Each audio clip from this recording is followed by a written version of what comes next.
husband material se kamai to pam I already mas ay childhood bestie ne bako ana mana ay gun lang khang bi ba aduga ay bu pra accept to bi smaina an chap mana ba Nisa chada ba dumadi first oil ko aduga ay nahan sa haja giba future gi namang serious ba mi se pame maramdi masagi future damag serious oil di ay galoy na matam ay kamay na serious oil gani haba se sum migi mentality do aduda khari yeng hai tar aduga nusiba higher respect yaudra di ay wakhanda di adu yaudra di nusiba tu yam ko na gi onya aduna first barrier se like kay at least respect utna ba tu adu kay na da ba chan sing sina sele dressing se apetang background to view kai kai kamai to no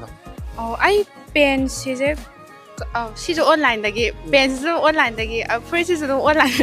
kung ano naman siya dahil bag siya buti mama dagi ay gi fruit sina savana dagi ne adu skirt di sarojini dai ne Delhi dagi thol pa kui de layer bane to khum sina online dagi chen ba koi men da red flag se karma makhan yamna childish ba pot orega su ko nangi partner do na excited orega haidi oina haidi nangi harau ba ngak excitement hat pi ba do khamba tagunu he siti nungai haidi adumana tawba se red flag makhalam haibadi whatever nangi partner na pamba do nang su haidi excitement utpi ba do ko aduna ta bida dai ta music kinam hai matam yam irritated oi ba kinam hai matam da saugat pa adugum ba se red flag ni haitar haidi ni nang na cute oi kan ni na khan ga pot to oi na irritated oi ba do adu